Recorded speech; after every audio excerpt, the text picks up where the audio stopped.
बिस्मिल्लाहिर्रहमानिर्रहीम।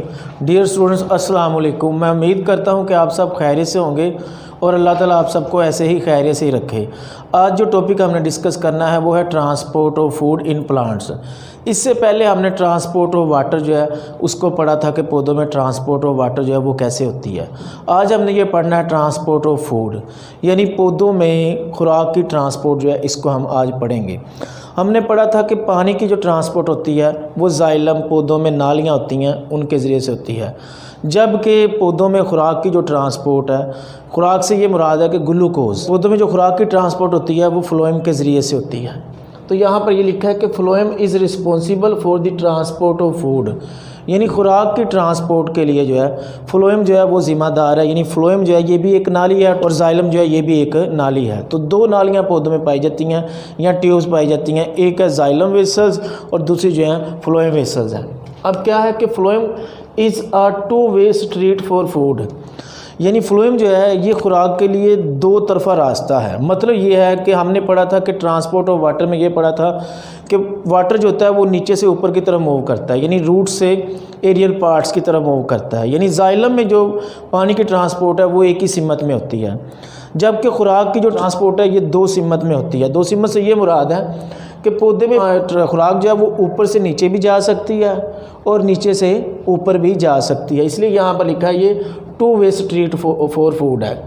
फिर इसके बाद लिखा है कि food is transported in the form of sucrose, यानी पौधे में जो खुराक है, जो उस खुराक है उसको किसकी शक्ल में ट्रांसपोर्ट किया जाता है? सुक्रोज की शक्ल में। अब सुक्रोज क्या है? इसका फार्मूला है C12H22O11, यानी एक ग्लूकोज का मालिक्यूल और एक फ्रुक्टोज का मालिक्यूल, ये दो मालिक्यूल्स मिलते हैं तो इनसे जो है वो सुक्रोज बनता है। यानी जब ग्लूकोज पौधे में ज़्यादा हो जाता है तो पौधा उस ग्लूकोज को किस शक्ल में चेंज करता है? सुक्रोज में, और सुक्रोज से आगे और केमिकल्स में उसको भी चेंज करता है। अब यानी उसकी ट्रांसपोर्ट किसकी शक्ल में होती है? खुराक की, वो सुक्रोज की शक्ल में होती है। तो सुक्रोज जो है ये भी एक कार्बोहाइड्रेट है और ग्लूकोज है ये भी एक कार्बोहाइड्रेट है। डिफरेंस ये है कि एक ग्लूकोज और एक फ्रुक्टोज, ये दोनों 6 कार्बन वाले कंपाउंड्स हैं। जब ये मिलते हैं तो इनसे सुक्रोज बनता है। फिर इसके बाद क्या है कि इंपॉर्टेंस ऑफ फूड, यानी पौधे के लिए खुराक की अहमियत। पौधा जो है खुराक को फोटोसिंथेसिस के ज़रिए से बनाता है और फिर उस खुराक को वो रेस्पिरेशन के लिए इस्तेमाल करता है और रेस्पिरेशन से पौधे को एनर्जी मिलती है और उस एनर्जी को वो अपने मुख्तलिफ कामों के लिए इस्तेमाल करता है।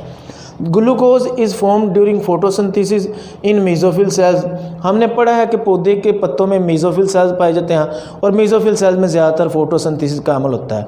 तो ग्लूकोज होती है वो फोटोसिंथेसिस के ज़रिए से मेसोफिल सेल्स में बनती है। फिर क्या होता है कि is use in respiration and excess of it is converted into sucrose, यानी जो ग्लूकोज उन्होंने पौधों ने फोटोसिंथेसिस के ज़रिए से मेसोफिल सेल्स में बनाया, उस ग्लूकोज में से कुछ को तो इस्तेमाल कर लेते हैं रेस्पिरेशन के लिए, बाकी जो ग्लूकोज बचता है उसको वो सुक्रोज में तब्दील कर लेते हैं। तो ग्लूकोज और फ्रुक्टोज मिलते हैं तो उससे क्या बनता है? सुक्रोज, और सुक्रोज का ये फार्मूला है। अब हमने ये पढ़ना है कि पौधों में खुराक की ट्रांसपोर्ट के बारे में जो थ्योरी है या मैकेनिज़्म है वो क्या है।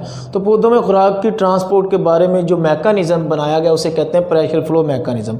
जिस तरह हमने पढ़ा कि पौधों में पानी की ट्रांसपोर्ट के लिए जो मैकेनिज़्म है उसे हम कहते हैं कोहेरेंट टेंशन थ्योरी। अब इस तरह प्रेशर फ्लो मैकेनिज़्म क्या है? असल में क्या है कि प्रेशर की वजह से, यानी प्रेशर जो है वो जनरेट किया जाता है दो जगहों के दरमियान। एक जगह पर प्रेशर ज़्यादा किया जाता है और एक जगह पर प्रेशर जो है वो कम किया जाता है। और वो प्रेशर किसका कम और ज़्यादा किया जाता है? यानी खुराक और वाटर का एक जगह पर प्रेशर ज़्यादा किया जाता है और दूसरी जगह पर खुराक और वाटर का प्रेशर जो है वो कम किया जाता है। जिसकी वजह से क्या होता है कि जहाँ पर खुराक और वाटर का प्रेशर ज़्यादा होता है वहाँ से खुराक जो है मूव करती है जहाँ पर खुराक और वाटर का प्रेशर जो है वो कम होता है। इसे हम कहते हैं प्रेशर फ्लो मैकेनिज़्म। अब प्रेशर फ्लो मैकेनिज्म की डेफिनेशन ये है कि according to it food is moved from sources to sink, यानी खुराक जो है उसको सोर्सेज से सिंक की तरफ मूव किया जाता है। अब हमें पहले पता होना चाहिए कि सोर्सेज क्या है और सिंक क्या है। सोर्सेज क्या है? सोर्सेज की उर्दू होती है ज़राए। अब क्या है कि सोर्सेज क्या है? आर दी एक्सपोर्टिंग ऑर्गन्स, यानी ये वो वाले पौधे के ऑर्गन्स हैं जहाँ से खुराक जो है दूसरे हिस्सों को जाएगी, जहाँ से एक्सपोर्ट होगी। तो वो वाले पौधे के हिस्से जहाँ से खुराक दूसरे हिस्सों को जाती है उन्हें हम कहते हैं कि वो क्या है? सोर्सेज हैं। सोर्सेज की एग्जांपल क्या है? ए मैच्योर लीफ स्टोरेज ऑर्गन, यानी ये दो एग्जांपल हैं। एक मैच्योर लीफ और स्टोरेज ऑर्गन जो है ये सोर्सेज की एग्जांपल हैं। मतलब ये है कि मिसाल के तौर पर ये एक पौधा है, ये वाला एक पौधा है और इस पौधे का ये लीफ निकला हुआ है, ये इसका मेच्योर लीफ है। अब यहाँ पर एक और इसका लीफ जो है वो अभी उसने निकलना है। यहाँ पर ये एक लीफ है और इसने अभी निकलना है। अब इस लीफ को बड़ा होने के लिए खुराक चाहिए, तो ये वाला पत्ता जो है यहाँ से खुराक जो है इसको भेजेगा। तो इसका मतलब हुआ कि ये वाला लीफ जो है ये मैच्योर लीफ है, और मैच्योर लीफ जो है इस जो डेवलपिंग लीफ है इसको खुराक भेज रहा है। तो हम कहेंगे कि ये मैच्योर लीफ क्या है, सोर्स है। तो यहाँ पर ये लिखा है मैच्योर लीफ जो है ये सोर्स होता है, यानी यहाँ से खुराक दूसरे हिस्से को जाती है। फिर इसके बाद है स्टोरेज ऑर्गन। बाज़ औक़ात क्या होता है कि पौधे के ख़ास हिस्से होते हैं जहाँ पर खुराक को स्टोर किया जाता है। मिसाल के तौर पर पौधे की रूट्स हैं, तो यहाँ पर खुराक को स्टोर किया जाता है, और वहाँ पर जो खुराक स्टोर हो जाती है तो हम कहते हैं वो रूट्स जो हैं उसके लिए स्टोरेज ऑर्गन है। अब इसी तरह मिसाल के तौर पर अगर मैं आपको एग्जांपल दूँ स्टोरेज ऑर्गन की ओर, तो जिस तरह हम कहते हैं कि रूट ट्यूबर्स, यानी पौधे के जो ज़ेर ज़मीन तना होता है उनमें से एक किस्म होती है, उसे हम कहते हैं ट्यूबर्स। मिसाल के तौर पर जो हमें आलू का पौधा है, इसका जो आलू है वो ज़मीन के नीचे पाया जाता है और उसे हम कहते हैं वो ट्यूबर है, यानी वो स्टेम है, और उस ट्यूबर के अंदर खुराक स्टोर होती है। अब पौधे के ऊपर वाले हिस्सों में कहीं पे पत्ता निकल रहा है तो वो जो ट्यूबर जो कि आलू जो नीचे पाया जा रहा है वहाँ से खुराक जो है वो जहाँ पे पत्ता निकल रहा है वहाँ तक पहुँचेगी। तो इसका मतलब हुआ कि वो आलू जो ट्यूबर जो है वो स्टोरेज ऑर्गन है। तो बाज़ औक़ात क्या होता है कि मैच्योर लीफ से खुराक दूसरे तक जाती है, और बाज़ औक़ात क्या होता है कि पौधे के ख़ास हिस्से होते हैं जहाँ पर खुराक को ज़ख़ीरा किया जाता है, स्टोर किया जाता है, और वहाँ से खुराक जो होती है फिर दूसरे हिस्सों को पहुँचती है जहाँ पर उनको उसकी ज़रूरत होती है। तो यहाँ पर ये लिखा है कि स्टोरेज ऑर्गन। फिर इसके बाद क्या है कि sinks are the areas of active metabolism or storage, यानी ये वो वाले एरियाज़ हैं जहाँ पर केमिकल रिएक्शन की स्पीड ज़्यादा हो रही है, या वो वाले एरियाज़ हैं जहाँ पर खुराक को स्टोर करना है। क्योंकि मिसाल के तौर पर अगर हम मैंने आपको एग्जांपल दी है कि आलू जो ट्यूबर है वो जो है स्टोरेज ऑर्गन है। अब पहले वहाँ पर खुराक को भेजना होगा तो फिर ही वो स्टोर करेगा ना। तो इसका मतलब हुआ कि वो वाला ऑर्गन जहाँ पर खुराक को भेजना है वो स्टोरेज ऑर्गन है, और उस स्टोरेज ऑर्गन में भी खुराक जो है भेजना पड़ती है। तो पहले वो स्टोरेज ऑर्गन जो होता है वो सिंक होता है, और बाद में वो क्या बनता है, सोर्स बनता है। अब जिस तरह मिसाल के तौर पर आलू डेवलप हो रहा हो तो ऊपर से खुराक आलू के पास जाती जाएगी, और आलू जो है वो उस वक्त सिंक होगा। फिर इसके बाद क्या होगा कि जब आलू में खुराक स्टोर हो जाएगी तो फिर आलू से खुराक दूसरे हिस्सों को जाएगी। तो हम कहेंगे कि बाद में आलू क्या बन गया, वो स्टोरेज ऑर्गन यानी सोर्स बन गया, पहले वो सिंक था। फिर इसके बाद क्या लिखा है कि इसकी एग्जांपल सिंक्स की एग्जांपल क्या है, रूट्स यानी पौधों की जड़ें जो होती हैं ये ज़्यादातर सिंक्स होती हैं। क्यों, यहाँ पर खुराक नहीं बनती, क्योंकि हमने पढ़ा है कि पौधे के वो वाले हिस्सों में खुराक बनती है जो ग्रीन होते हैं, जहाँ पर क्लोरोप्लास्ट जो है वो ये क्लोरोफिल जो है वो पाया जाता है और वो खुराक तैयार करते हैं। अब जो रूट्स हैं ये ग्रीन नहीं है, तो इनमें क्लोरोप्लास्ट जो है या क्लोरोफिल जो है वो नहीं पाया जाता और ये खुराक को तैयार नहीं करते, और इसके अलावा इनके ऊपर रोशनी भी नहीं पड़ती। तो ये क्या है, सिंक्स हैं। फिर इसके बाद ट्यूबर्स मैंने कहा कि अंडरग्राउंड स्टेम्स होते हैं, उन्हें हम कहते हैं ट्यूबर्स की अगर एग्जांपल की बात करूं तो जिस तरह पोटैटो जो है ये ट्यूबर है, या याम जो है जिसको हम शकरकंदी कहते हैं ये भी ट्यूबर है। फिर इसके बाद क्या है कि डेवलपिंग फ्रूट्स, यानी पौधे के वो वाले फ्रूट जिन्हें अभी बनना है। मिसाल के तौर पर यहाँ पर ये लीफ है और यहाँ पर फ्रूट ने बनना है। अब यहाँ पर फ्रूट ने जब बनना है तो उस फ्रूट को खुराक चाहिए, तो यहाँ से खुराक जो है इसके पास आएगी। तो हम कहेंगे ये सोर्स है और ये क्या है, सिंक है। तो यानी जो फ्रूट बन रहा है वो भी सिंक होता है, और फिर इसके अलावा वेजिटेबल्स यानी जो सब्जियाँ हैं जब वो बन रही होती हैं तो वो क्या होती हैं, सिंक होती हैं। फिर इसके बाद क्या है कि रूट ऑफ बीट, यानी चुकंदर की जो रूट है, जड़ जो है, is a sink in first growing season, यानी जब वो बन रही थी तो तब वो सिंक थी, यानी तब उसमें खुराक आ रही थी, और जब वो बन चुकी होती है उसमें खुराक स्टोर हो जाती है तो फिर वो नेक्स्ट ईयर जो है वो सोर्स बन जाती है। यानी पहले वो क्या थी, सिंक थी, और बाद में वो क्या जाती है, सोर्स। इसी तरह मैंने एग्जांपल दिया कि पोटैटो आलू जो है पहले सीज़न में जब वो बन रहा है तो सिंक होगा, क्योंकि वहाँ पर खुराक आएगी। जब खुराक वहाँ पर स्टोर हो जाएगी तो हम कहेंगे वो स्टोरेज ऑर्गन है, और जब खुराक किसी दूसरे से को चाहिए होगी तो पोटैटो से खुराक दूसरे से को जाएगी, तो हम कहेंगे पोटैटो बाद में क्या बन गया, सोर्स। तो पहले जो स्टोरेज ऑर्गन होता है वो सिंक होता है और बाद में वो क्या बन जाता है, सोर्स बन जाता है। तो यहाँ पर यही लिखा है। उसके बाद जो हमने आगे डिस्कस करना है वो loading of sieve tubes at sources, यानी सोर्सेज के ऊपर जो सीव ट्यूब्स हैं उनको लोड करना है। अब सीव ट्यूब्स क्या हैं, असल में हमने पढ़ा हुआ है कि जो जाइलम होता है ये वेसल एलिमेंट्स और ट्रेकिड्स पर मुश्तमिल होता है, यानी इसमें ये दो तरह के सेल्स पाए जाते हैं, जबकि फ्लोएम जो होता है ये सीव ट्यूब सेल्स और कंपेनियन सेल्स पर मुश्तमिल होता है। और वो सीव ट्यूब सेल्स जो हैं जब मिलते हैं तो उनसे जो है वो फ्लोएम बनता है। तो यहाँ पर ये वाला एक सीव ट्यूब सेल ये वाला है, फिर दूसरा सीव ट्यूब सेल है और ये तीसरा सीव ट्यूब सेल है। तो यहाँ पर सीव ट्यूब में क्या किया जाता है कि खुराक को जो है वो लोड किया जाता है। अब वो कैसे किया जाता है, क्या किया जाता है कि at the source food is moved by active transport into the sieve tubes of phloem, यानी ये फ्लोएम की जो सीव ट्यूब है यहाँ पर खुराक को एक्टिव ट्रांसपोर्ट के जैसे भेजा जाता है। अब कैसे भेजा जाता है कि ये वाला एक लीफ दिखाया गया और लीफ का ये वाला एक जो है सेल दिखाया गया और इस सेल का नेम है मेसोफिल सेल, जो कि सोर्स के तौर पर काम करता है। यहाँ पर जो खुराक तैयार हुई है उस खुराक को यहाँ से सीव ट्यूब के इस हिस्से में भेजा जाता है एक्टिव ट्रांसपोर्ट के ज़रिए से, यानी ज़बरदस्ती इस सेल से खुराक को यहाँ पर भेजा जाता है। जब खुराक को यहाँ पर भेजा जाता है तो खुराक की मकदार यहाँ पर ज़्यादा हो जाती है। फिर इसके बाद क्या हो जाता है कि due to the presence of sugar in sieve tubes their solute concentration increases and water enters from xylem via osmosis.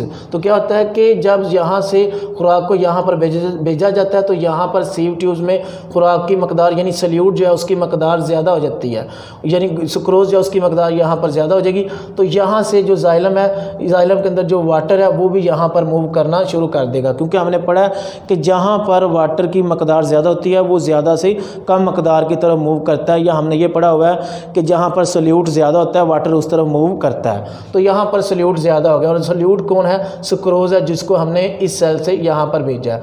तो यानी यहाँ पर सल्यूट यानी सुक्रोज और वाटर जो है उसकी मकदार ज़्यादा हो गई है, इसकी वजह से हम कहेंगे कि यहाँ पर जो है वो प्रेशर ज़्यादा हो गया।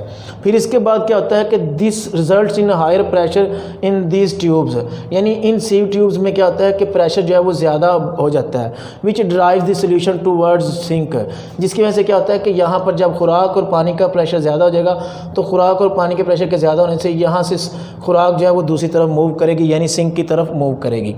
फिर इसके बाद है अनलोडिंग ऑफ सीव ट्यूब।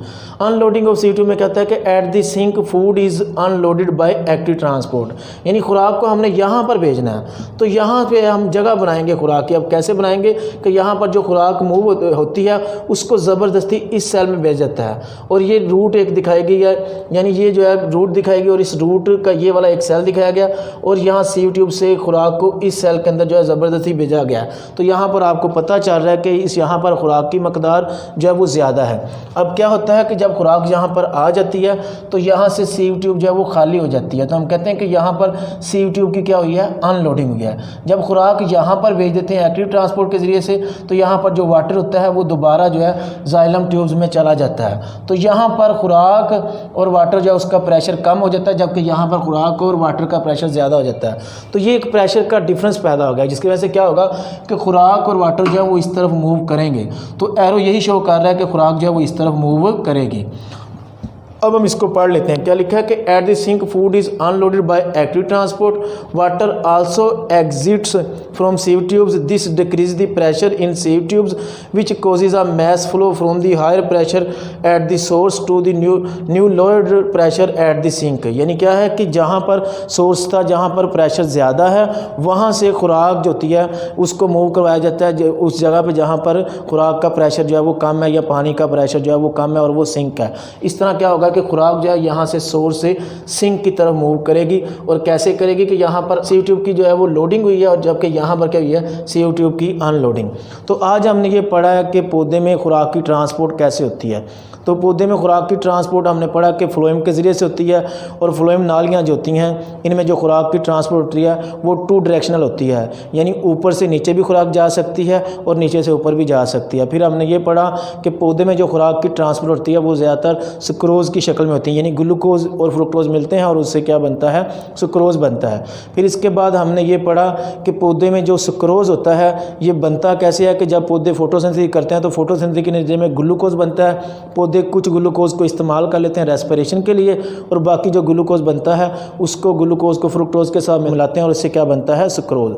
फिर इसके बाद हमने ये पढ़ा कि खुराक की ट्रांसपोर्ट के बारे में जो मैकेनिज़्म है उसे हम कहते हैं pressure flow mechanism. Pressure flow mechanism ये कहता है कि food is moved from sources to sink, यानी खुराक को जो है वो सोर्सेज से सिंक की तरफ भेजा जाता है। फिर हमने पढ़ा कि सोर्सेज क्या हैं, तो सोर्सेज हम कहते हैं कि these are the exporting organs, यानी ये वो वाले ऑर्गन्स हैं जहाँ से खुराक को दूसरे हिस्सों में भेजा जाता है। सोर्सेज की एग्जांपल हमने पढ़ा, तो हमने पढ़ी कि मैच्योर लीफ और स्टोरेज ऑर्गन जो हैं ये सोर्सेज हैं। फिर इसके बाद हमने सिंक पढ़ा। सिंक हम कहते हैं areas of the active metabolism और स्टोरेज, यानी ये वो वाले एरियाज़ हैं जहाँ पर केमिकल रिएक्शन की स्पीड ज़्यादा हो रही है, या ये वो वाले एरिया जहाँ पर खुराक को स्टोर करना है। मिसाल के तौर पर जो है फ्रूट है, वेजिटेबल्स हैं, ये सारी क्या है इसकी एग्जांपल है। फिर इसके बाद हमने पढ़ा कि खुराक को मूव कैसे करवाया जाता है। तो पहले ये किया जाता है कि जहाँ से खुराक को मूव करवाया जाता है वहाँ पर खुराक की लोडिंग की जाती है, और जहाँ पर खुराक को भेजना है वहाँ पर खुराक की अनलोडिंग की जाती है। और वो हमने पढ़ा कि सीव ट्यूब जो होती हैं ये फ्लोएम का ही सेल्स होते हैं, और क्या किया जाता है कि यहाँ पर खुराक को जो है जहाँ से खुराक को भेजना होता है वहाँ पर खुराक को एक्टिव ट्रांसपोर्ट के ज़रिए से लोड किया जाता है, और उसके साथ पानी जो होता है वो भी वहाँ पर आ जाता है, और वहाँ पर प्रेशर जो है वो जनरेट हो जाता है। फिर इसके बाद जो है खुराक को जो होती है वहाँ पर जहाँ पर भेजना है वहाँ पर खुराक की जगह बनाई जाती है, और वहाँ से क्या किया जाता है, यानी सिंक वाले एरिया से खुराक की अनलोडिंग की जाती है, यानी वहाँ से खुराक को निकाला जाता है। जब वहाँ से खुराक निकलती है तो पानी जो होता है वो भी जाइलम में चला जाता है, और वहाँ पर इस तरह क्या हो जाता है कि प्रेशर कम हो जाता है खुराक और पानी का।